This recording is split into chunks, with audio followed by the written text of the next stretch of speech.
Jai Baba.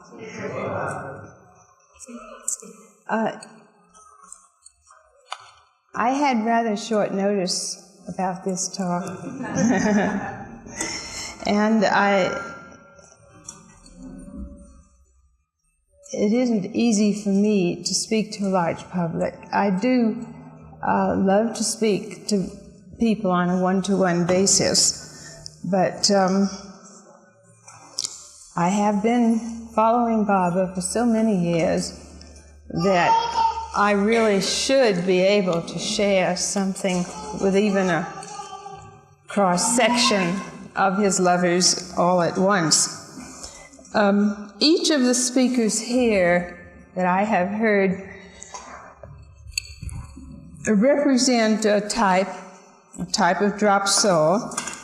So in this preparation of my talk, I reflected on, now, what type of drop soul are you? Or to borrow Lynn Ott's very apt descriptive word, what type of misfit Atman are you? And I do agree that and feel very much at home with Baba's description of many of us who follow him when he said, "You are all nothing but broken down furniture, but it is I who have selected you. So you must be what I want." And beloved Baba has always made me feel very comfortable, because he has said, "Offer me your weaknesses as well as your strengths, your virtues and your vices, your merits and your sins. I am the ocean. All is dissolved in me." So, how can I not feel comfortable, even though I came to Baba with enormous weaknesses and always felt, you know, how can I compare myself to these ladies who were kind enough to invite me to live with them? As I see my life now, I can break it down into 7-year segments. Having first heard of Baba through the grace of my friendship with Phyllis Frederick, and I could never speak about my life in Baba without bringing in Phyllis as a very integral part of it. We were friends in, as usual, you make notes and you put them away. Before 1944, which was when I first heard of Baba. And Phyllis had already heard a few lectures of Norina Machabelli, who, as you know, was one of 3 disciples who was sent back to America to do his work. The other 2 were Elizabeth Patterson and Nadine Tolstoy. And in 1944, they were all living in New York City, where I, too, was a resident. And it was Norina's way of serving Baba to give these talks on with the what was known as spiritual thought transmission, for which Baba had actually trained her. And Elizabeth was given the work to find a suitable site for his now prime center in Myrtle Beach. And Nadine Tolstoy was just a very loving woman who met all the newcomers and who worked for Baba through his love in many, many ways. Norina began those talks then in probably 43, was it, Leatrice? Around then. And Darwin Shaw would usually introduce her. Well, when Phyllis phoned me one day, as I say, we were always friends in visiting different centers prior to this, and she informed me about the talk she had heard and invited me to come to the home where it was being held on East 64th Street, or was it East 67th Street? And when I came, the first person I met was Nadine Tolstoy. And I felt extremely at ease with her. As I say, she wore her heart on her sleeve, and she generally did meet the newcomers. I stayed and heard Norina's talk, and I really felt very suddenly incapable of any kind of negative thought. That was the principal impact it made on me, that in that environment I was just overcome by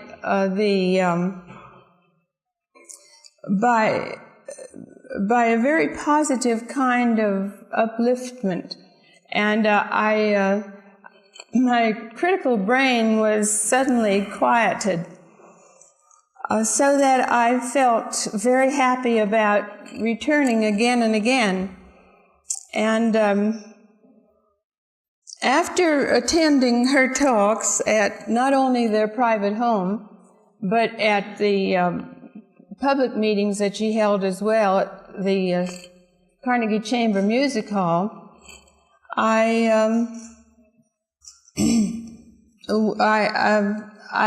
at one time heard her say that Baba feels that there are two people here who he would like to draw closer to him. And I wondered who that was, you know. And on one occasion, she invited Phyllis and I to stay after the meeting, and she said, I would like you both to think about moving in with us and helping us with our work. And of course, that was a tremendously important highlight in my life. There was certainly objection on the part of our respective mothers, and eventually we did move in. And a very amusing story is that when we moved in, my own mother objected very strenuously. She had no idea really about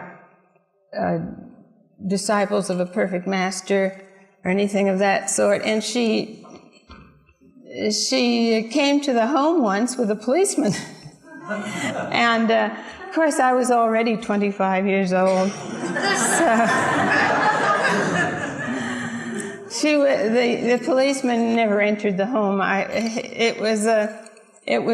Her conversation with him was visible through the large front window, and I could see that he had decided that at the mature age of 25, he just couldn't intervene in this. But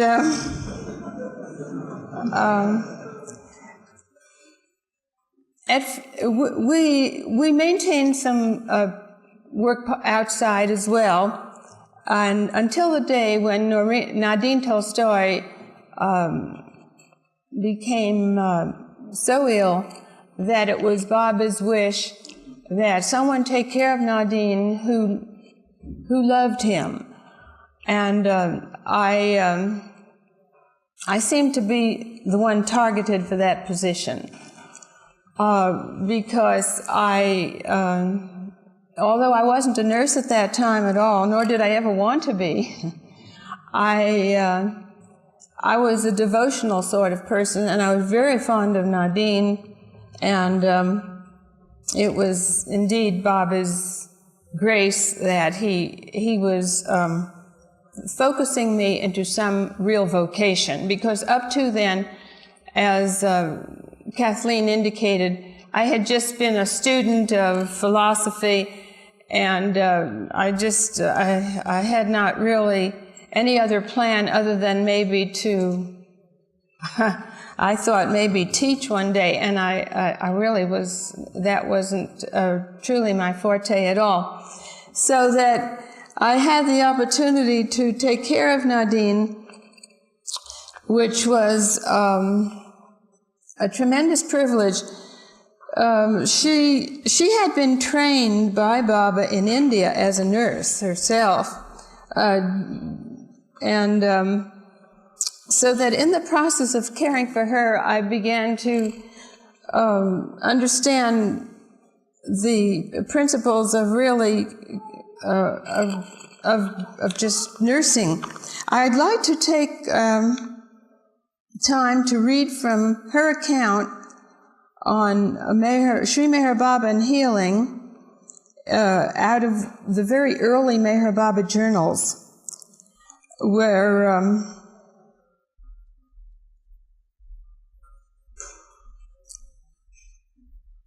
in the ashram life that she was leading, Baba had set up for her for this training a short time a small hospital, a scaffolding which he later removed. It starts over here.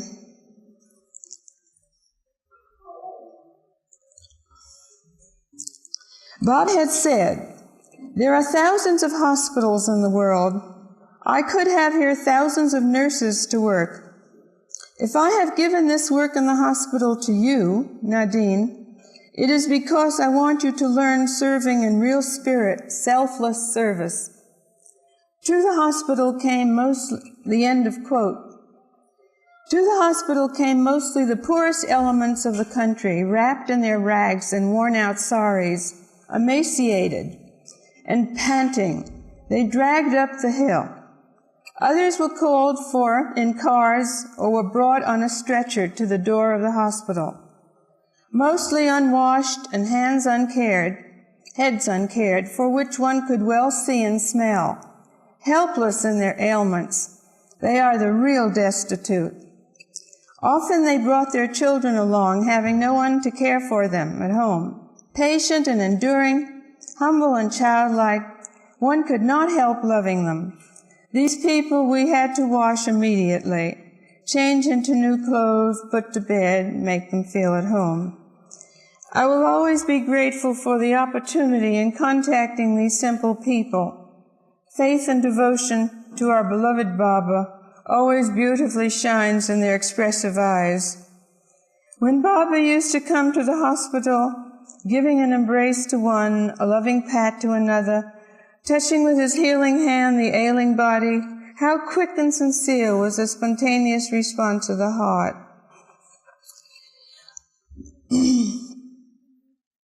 The hospital presents a natural medium of spiritual learning. Serving the sick and suffering, one spontaneously is led to self-forgetfulness. The response to Baba's guidance becomes natural and easier.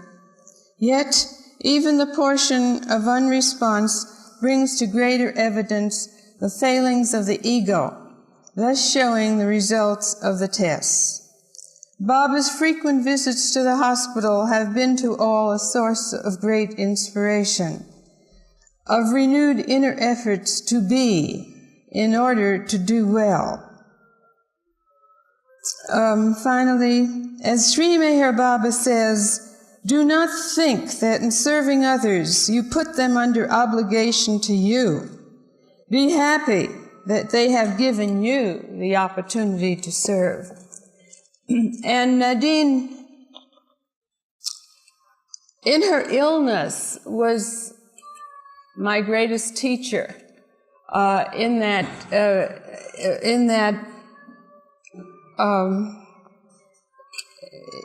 learning how to be a nurse. Well, eventually I did study nursing, but as I say, she will always be my outstanding teacher. She maintained during the course of her illness, which was an incurable disease called the Lou Gehrig disease, that full consciousness, it is characteristic of the disease, never to lose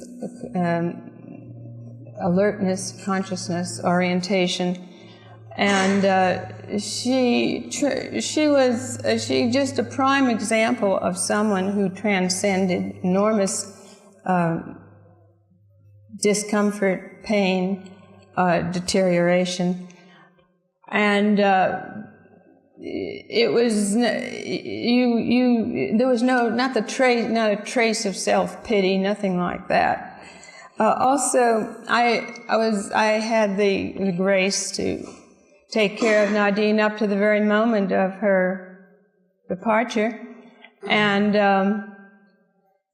that was the first time I ever saw anyone die, which also was a wonderful opportunity to see how one just surrenders to Baba so beautifully. She held on to life as much as she did because she always wanted to see Baba again. And I'm sure that Norina, who was there present at Roosevelt Hospital when she did leave, said that she saw this beautiful transition clairvoyantly. She saw it, and Nadine just left her body. Well, that was a highlight of my life, of course, in 1944, when I moved in, and I remained with them for 4 years. Phyllis had other duties to perform. During the course of those 4 years, we traveled with them to Myrtle Beach. The center was chosen. The ground was broken. The work had started, and as it was conceived by Elizabeth and Norina, these plans were constantly checked by Baba, and that center, which was indeed given by the heart, was just nurtured like a most precious baby, because we all know the devotion that went into it. And I did observe this. I observed how Norina and Elizabeth and how all of those who were very involved in the establishment of the center would come there. And in 1948, Noreen and Elizabeth were asked to return to India for a visit, and that's when Phyllis and I no longer lived with them. And I had to return to my home, and in 1952, then finally, Baba did come. And during that time that we were waiting for Baba, I would just feel that I didn't know how I was being prepared to meet Baba, but I think I will read from the account here to show how Baba received us. Now, this account was taken down by Filis from Meherji's notes, and the actual meeting with Baba was, as I say, transcribed from the notes of Meherji. Here are Meherji's notes of our first conversations with the silent beloved. To Adele, I heard about you from Noreen, Elizabeth, Margaret, and I heard you from within. When I see such souls who love me, I feel very happy and strong. People like Filis are intimate ones. I love you because you love me so much. And then he called us both in. And this was on May the 10th, 1952, that we met Baba in Myrtle Beach.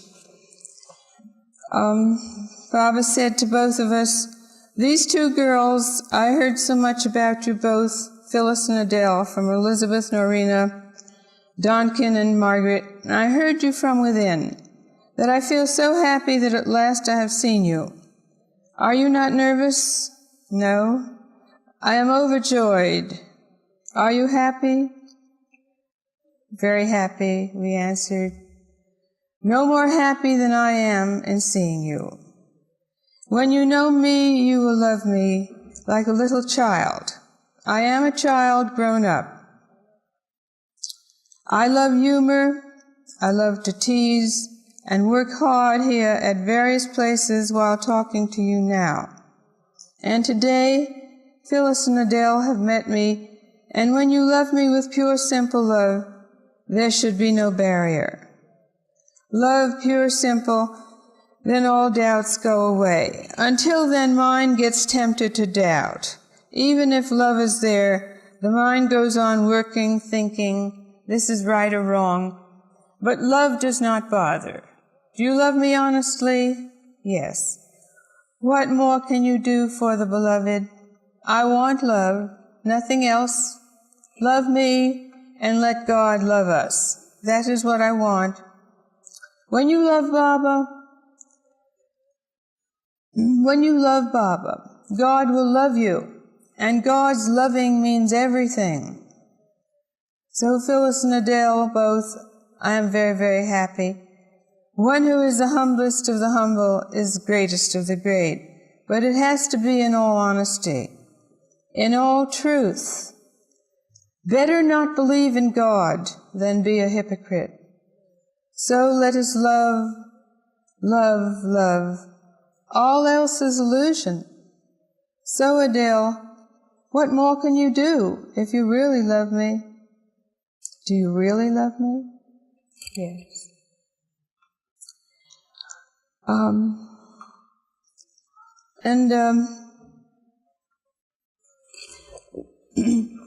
And that is really, that in that conversation, I think I had the entire formula for my life's pattern. How to love Baba. Well, he just provided one opportunity after another. After I took care of Nadine, then I had the opportunity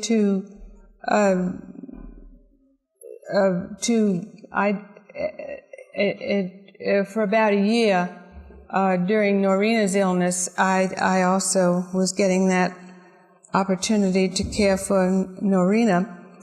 And eventually, after Baba had returned to India, there was another disciple in St. Petersburg, Florida.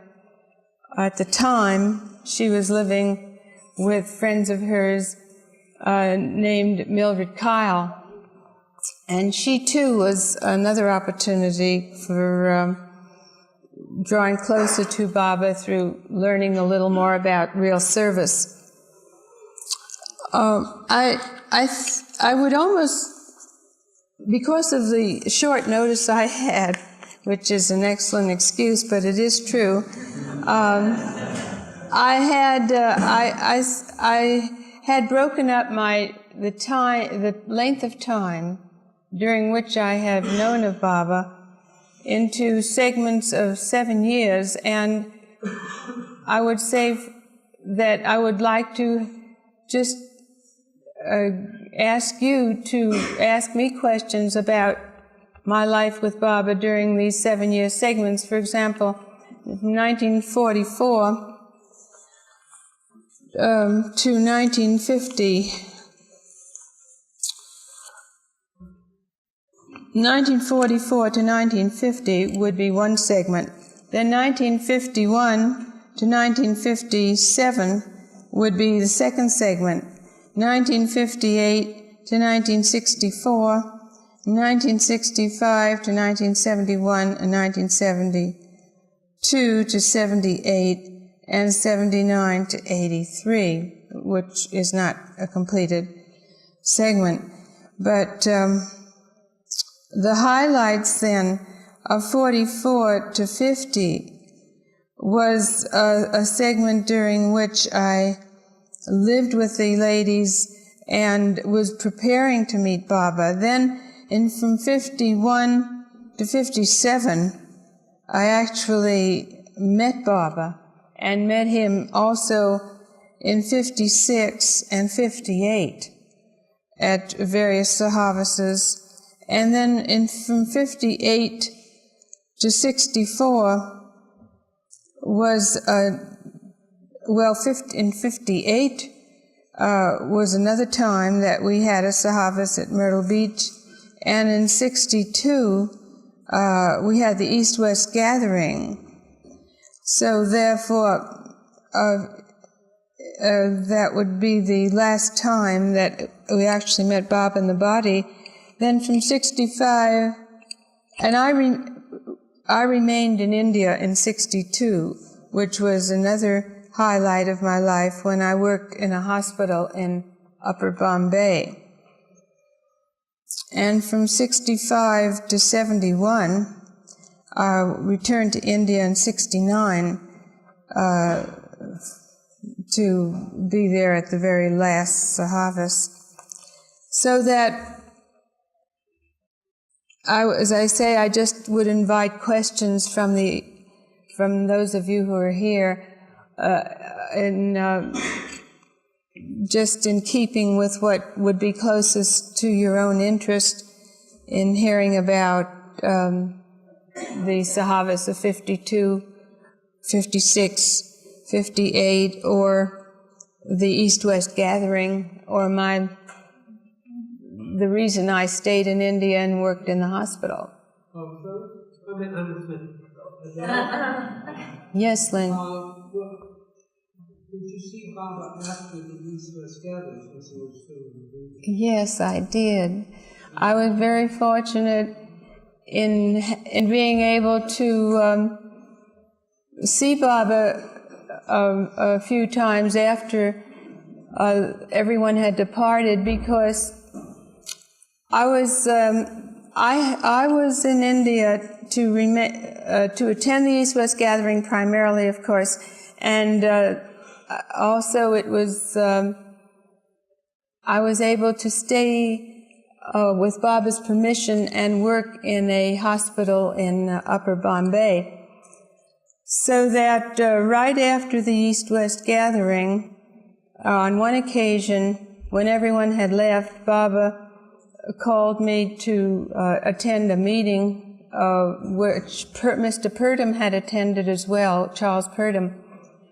And that was one occasion. Baba asked Purdom to discuss the new edition of The Perfect Master, which was the God-Man. And I was present at that discussion.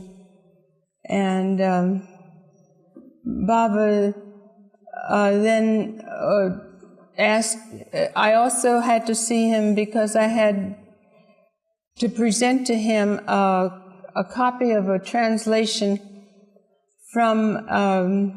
made by a Russian friend of mine, which was a small collection of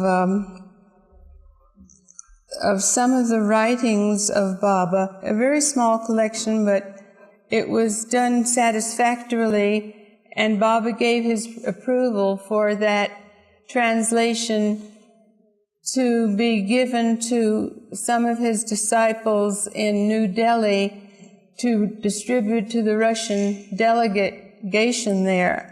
And Baba and I had brought about at least 100 copies of that translation that my friend had done with Baba, and Baba gave his approval that those be distributed, and we trust that some key Russians did receive it. When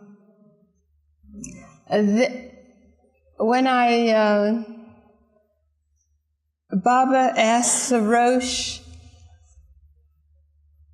to help me become adjusted in the new hospital, which was finally chosen as a Wadia Maternity Hospital in Upper Bombay, and I settled in that hospital. The reason I settled there was that they had a course in midwifery, which was mandatory in order to really remain in the nursing profession in India. Everyone had to, a true nurse would have to also be a midwife. The nurse that was educated in America usually did not have that kind of background, and would function more or less like a licensed vocational nurse in India. So I agreed to take this course in maternity nursing, but it didn't last very long. I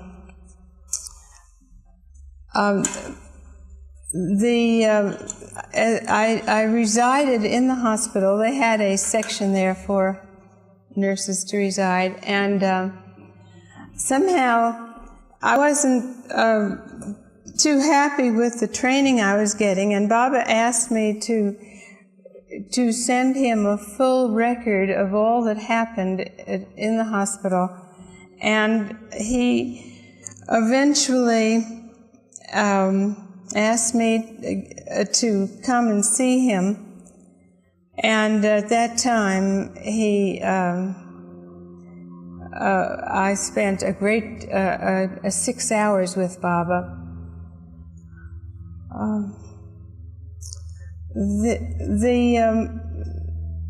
The hospital was unsatisfactory because I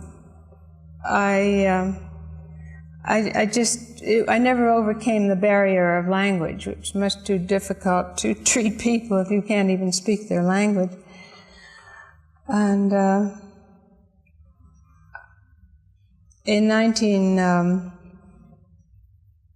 I was there in 1962, and Baba called to see me in January of 1963, and I spent. During this time, he made it very clear that it was just necessary to change my plans, and he asked me to return to America. He said, "I'd like you to return to America, do my work there."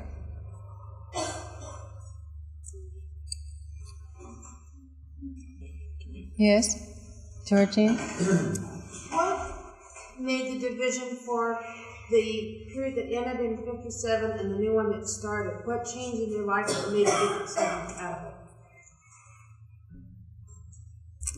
You said you had a segment from till 56, from like 1951 to 56. Then you had a segment from 1957 to 64. So what changed that made that a segment different from the second segment? No, those are just arbitrary divisions, and just to make it easier to just talk about some kind of highlight in that segment. From 57 to 64, the highlight would have been Baba's visit in 58.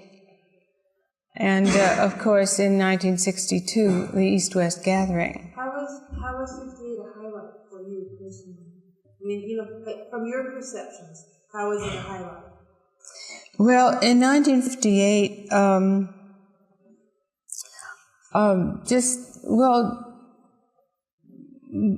Baba came for the very last time. And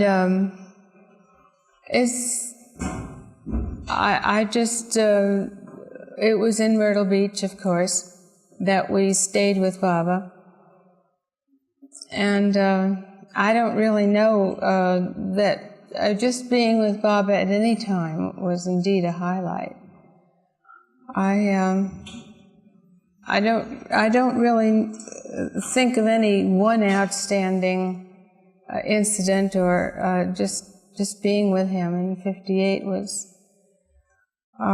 just growing in his awareness of how to just continue to serve him and be with him. In 62, at the East-West Gathering,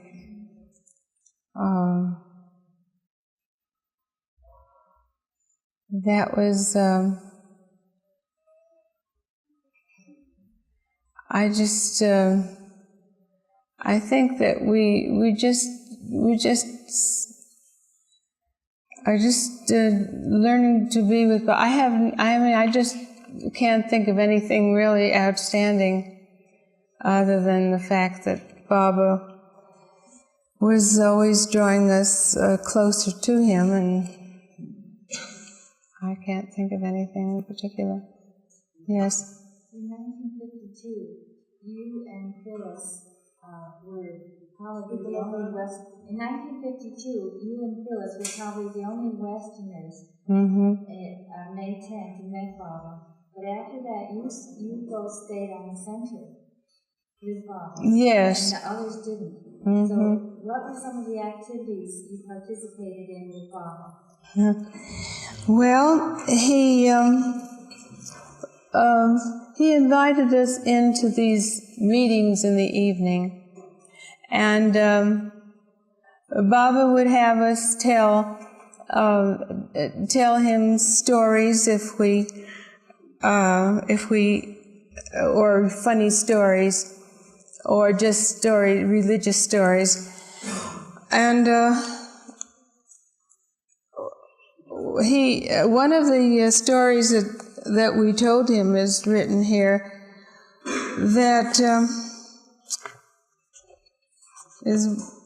He said, once Adele and I were asked by him to tell a story, an event from the Bible.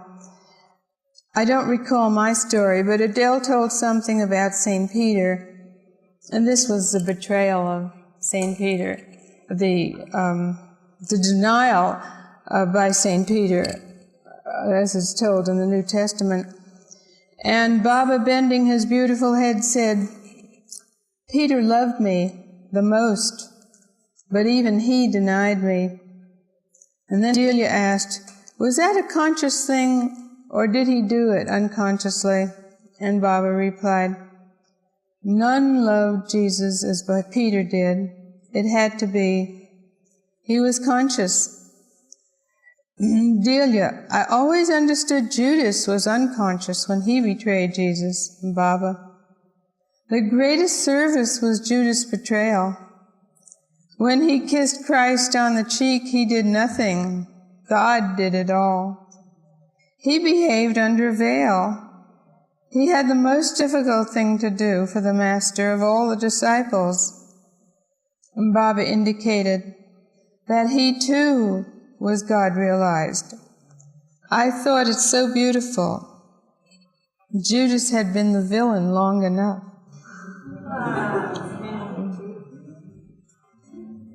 Yes, John? Adele, you were with Baba inwardly and outwardly for about 20 years as a single woman, and then you got married. How did that alter your relationship with That's Baba? right.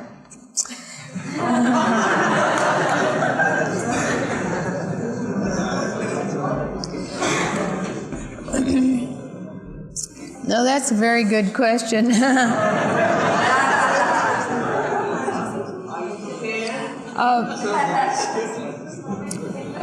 I think, as I said in the beginning, I was reflecting, and now what type am I? What misfit am I a representative of? In contrast to those who have spoken, I'm the oldest, I think. I am and at present I'm single and having been divorced. And what else is singular about me? I think it did make a very marked change, because it was, in my impression, Norina Machabelli had told me, actually, when I lived with her in 1944 to 48 approximately, she said, in the early years that I lived with her, she said, "You will never marry if you don't marry this year."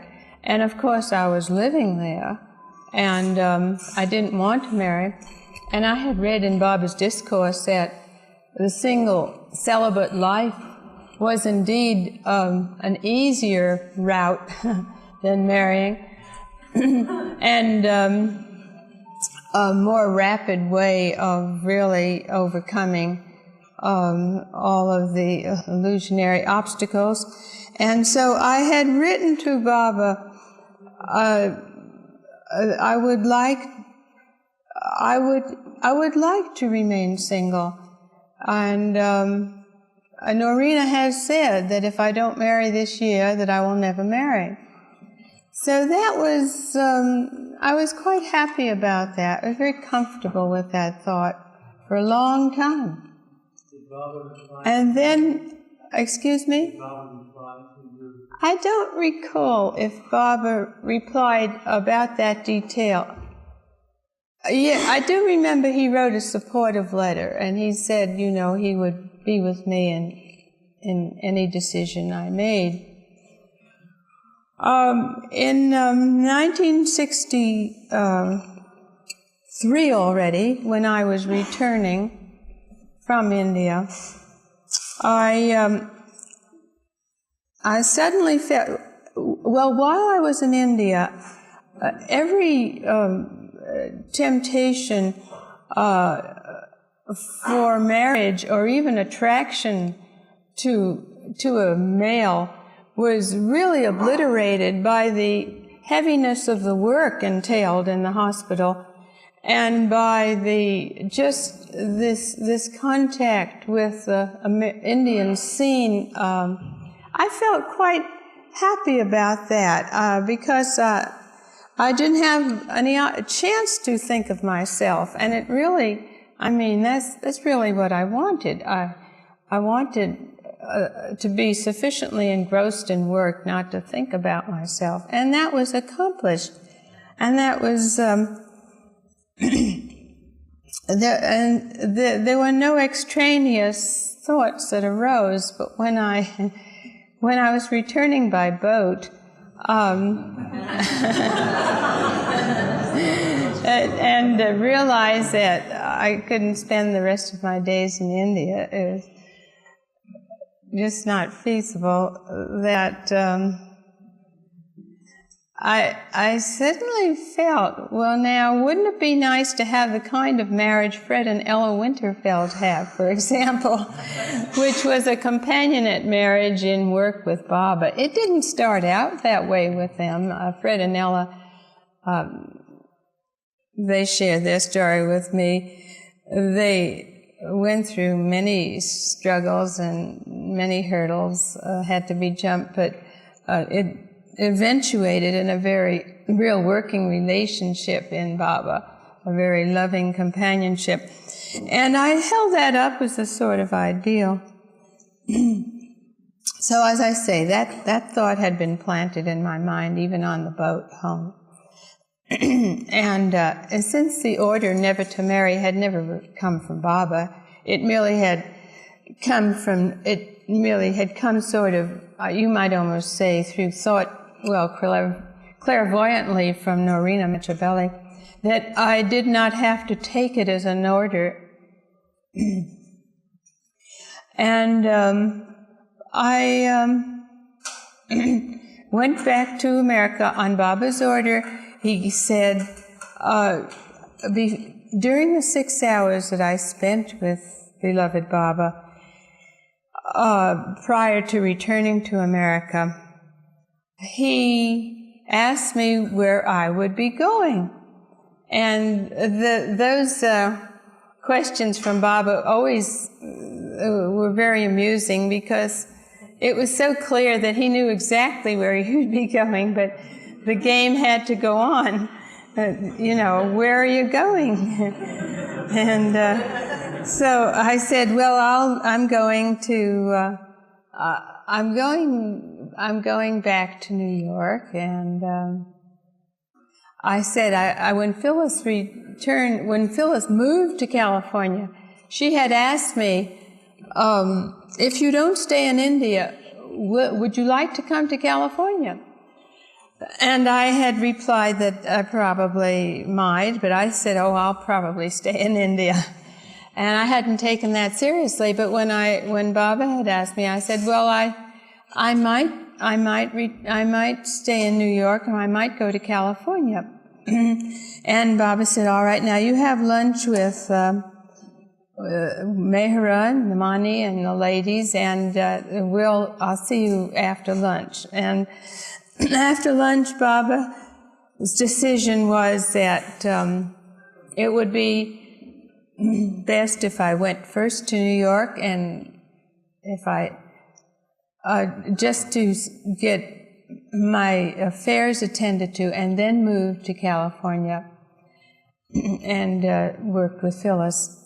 But he also remarked, if it's not satisfactory in California, then you may make the decision to return to New York. It was, the two states were always the states that were involved where I would live.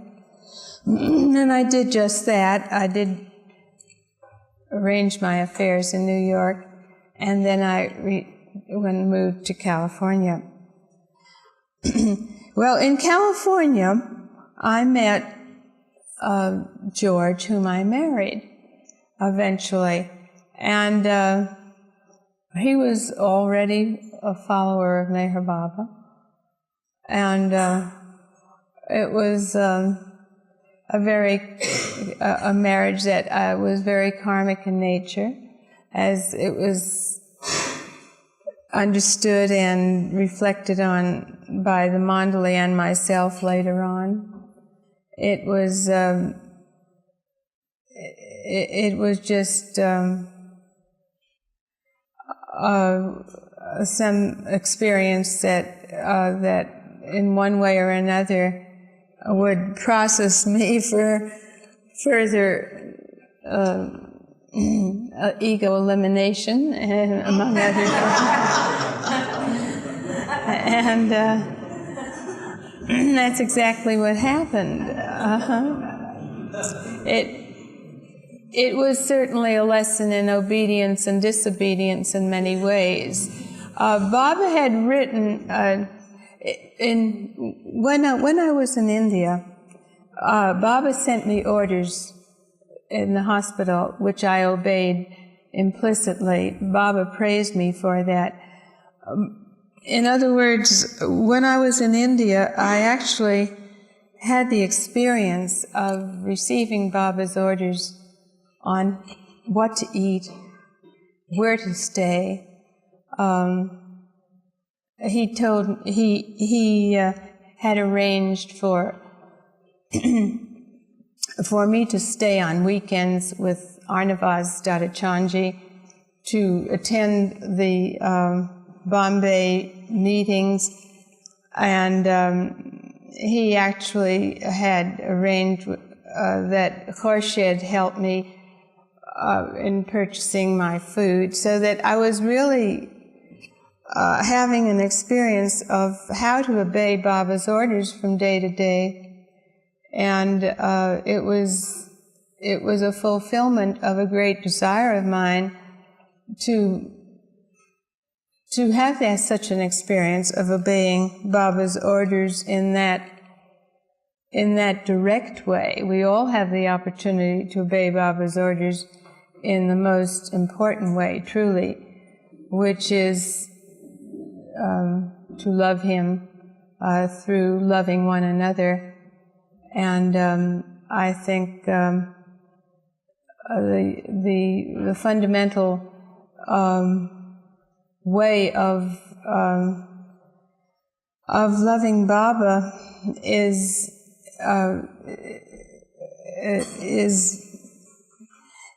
should be very clear to all of us. But I was unable to. I saw in returning to America, I was unable to follow that kind of simple day by day order of Baba, and I actually I feel disobeyed Baba in that marriage, and yet Baba forgave me too. Baba's letters, which I have, were just of such a sort that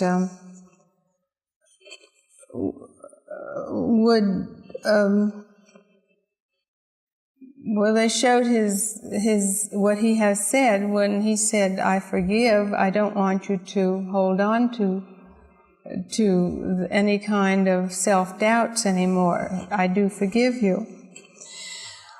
So that I guess the marriage was very karmic, but it was certainly something that I was very happy when it was over. I felt resurrected. I felt reborn, and it was that kind of a marriage. But there's no so that Norina was really correct, wasn't she? I mean, in her wish that I would not marry. How long did you suffer in that marriage?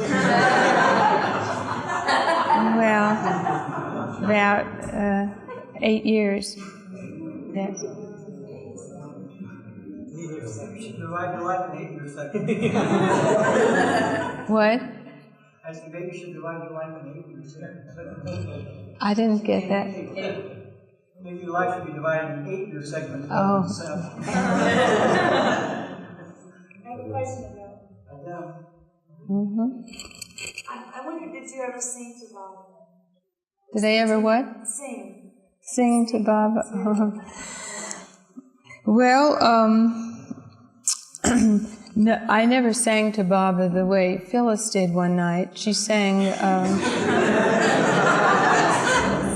she actually, at one of those meetings in Myrtle Beach, when we would gather together, she sang to him, "How deep is the ocean, how high is the sky." But I did sing to Baba in the privacy of my own home. And during that time, during that era, there was a song called "You're My Everything," and I'd say, "He's my everything." And I do have, I think I wrote down the words to that. It was a lovely song at that time. I don't know if any of you here present remember that. It was called "You're My Everything." Well, it was a popular song, but I think that many of us have taken popular songs and just put in Baba's name and it's become our own song. He's my everything underneath the sun. He's my everything rolled up into one. He's my only dream, my only real reality. He's my idea of a perfect personality. He's my everything, everything I need. He's the song I sing and the book I read. He's a way beyond belief, and just to make it brief, he's my winter, summer, spring, my everything. Remember that?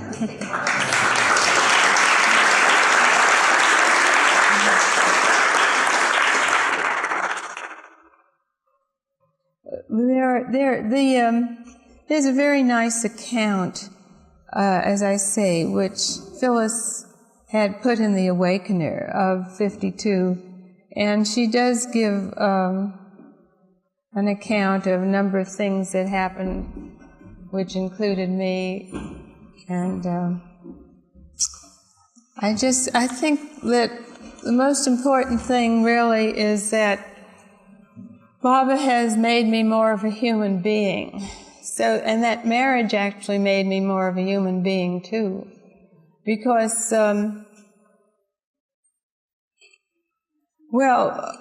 suffering always does that, and in the meantime you develop a sense of humor, and you develop and serve, and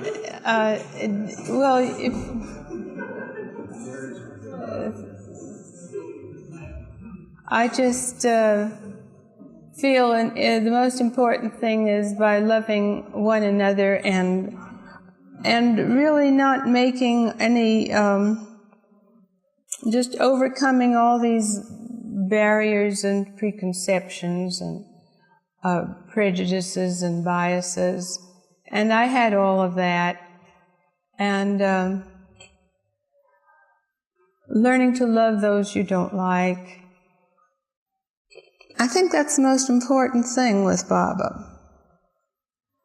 And that came about through my marriage, through my work, certainly, in very difficult situations, which I really, as I say, didn't choose to be in to begin with in terms of nursing. I had not wanted to be a nurse to begin with, but because of Baba's direction, I felt Baba wanted me to work in situations which naturally came difficult to me. And I have reached a point where I say, thank you, Baba, thank you, Baba, thank you, Baba, for the difficult situations. I mean, it's quite automatic now. I even say thank you, Baba, for this talk, which I find very difficult. I believe I mean, there's nothing I can't really conceive of that we shouldn't say thank you for. I believe, for me, that's more important than prayer or anything, the fact that I can rebound and say thank you, Baba, and really mean it. Adele. Yes, Georgine, I think she would. I have two questions. One, did Bob ever have a nickname for you? Did he what? Ever have a nickname for you? And No. No. Just Philadelphia. That was... The second one is, I once heard you talking about Bob and your relationship to work in the psychiatric hospital. Mm-hmm. Could you talk about that again? I heard half a conversation then. I don't know what I have. Well, there again, I mean,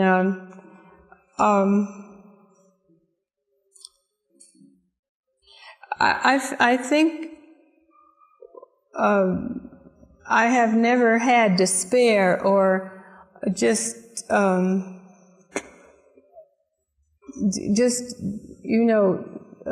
just a kind of hopeless negative attitude toward any kind of patient. Because I feel, in terms of understanding Baba's cosmology and Baba's whole psychology of who we are and what we are doing here, that one just sees these elimination, this unwinding, or this winding of, in terms of a necessary process in the whole development of the human being. And the human being was once an animal, so there has to be brought to the forefront of consciousness all these old sanskaras. And I remember a word that Dr. Kenmore used so well, which was when sometimes we talk about human beings, he said, "What? You mean you animal?" So that the fact is that to be a real human being, one would have to be very close to being like Baba. So therefore, one is extremely patient. And I've learned that in working with psychiatric patients. I haven't done it all that much. I have found it extremely difficult to remain in that environment because of the abuse that they have received from people in administrative posts who are not operating in the way that I could agree with. And so one situation which proves that is when I worked at Payne Whitney Clinic in New York, which is a pretty, that was in the, I believe it was in the 50s, late 50s, and it has a fairly good reputation. Nevertheless, we had, among the regulations was the fact that one should not ever bring in books on religion nor discuss philosophy or religion with the patients. And I was with a patient who had been in a high position in some New England state. I think he had been the director of the public health department or some really high post, and this was a voluntary hospital. He had admitted himself he was in a state of depression, and we had taken our rounds in the outdoors there somewhere, speaking about various subjects, and the man was definitely interested in relating to a higher being. I couldn't help but talk about God, but it was verboten. Well, what I did was overlook that regulation, and I went on and talked about whatever he wanted to talk about, which led into abstract, more universal subjects, and about God. And I don't know, someone got wind of it and reported me. Well, not only that, another day I brought in a little book on The Greatest Thing in the World was the name of the book, which is love.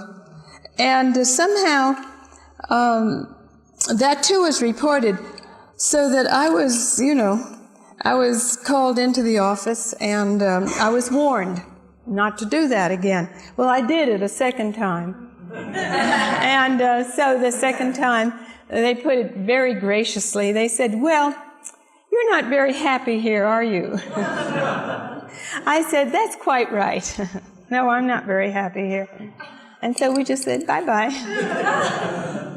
So I parted company there. That wasn't the first place where I was fired from.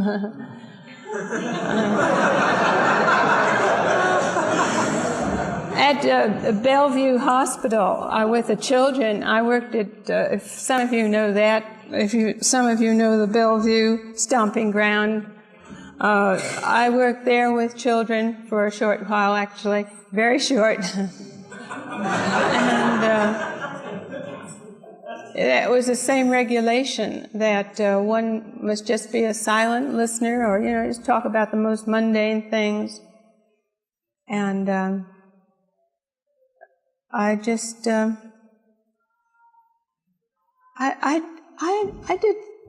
just don't recall what it was.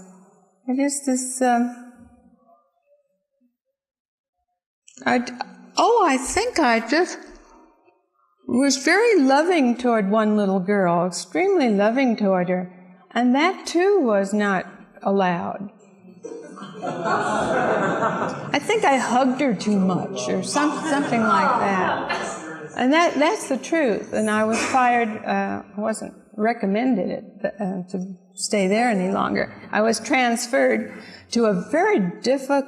Well, then I was in a very difficult unit. It was a medical surgical unit of the psychiatric patient. You know how difficult that could be, because one has to be extremely cautious with all the handling of the tubing by these psychiatric patients, and then treat them as well. Well, I think I stayed there about 2 days. That was as long as that lasted. Does someone else have a question? Yes. Can you tell us a little bit what work you're doing now? No. Well,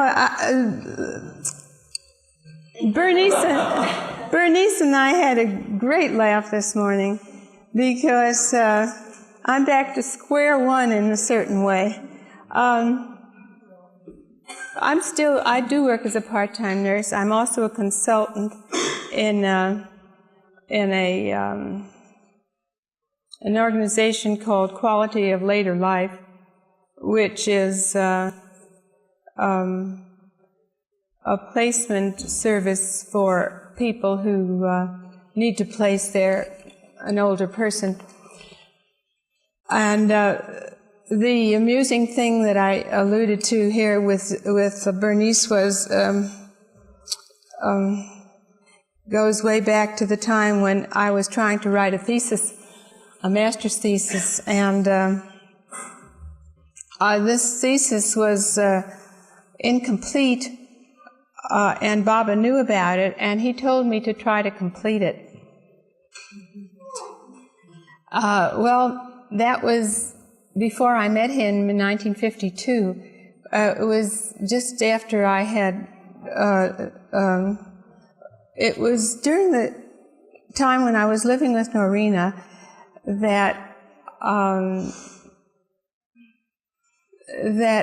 and she had been called back to India, and I had now moved out, that I thought I would return to my original studies and complete the thesis. But I asked Bob if I should do that or should I do something else, and he said, well, go ahead, try to finish your thesis.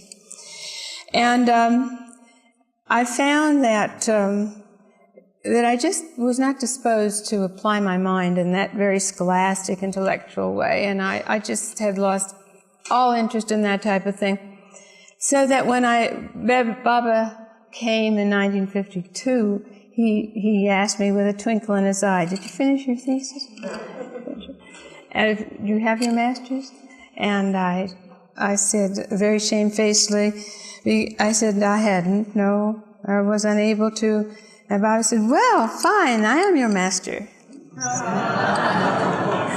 So he took care of that. But actually what happened was when I reached 60 here in California, I had the opportunity to return to school. They have a nice program at the same university you go to, Chris. They have a program which allows one to just take classes if you're 60 or over without any tuition payment. And I entered that, and I actually completed all the work for it. And I just have this master's thesis to complete.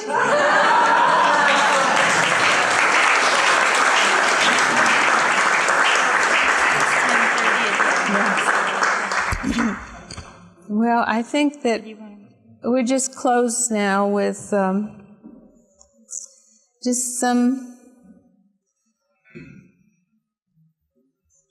just I think with the first message, one of the first messages I ever had from Baba. Nothing matters but love for God. All else is unreal. And actually, as Baba gave it to us,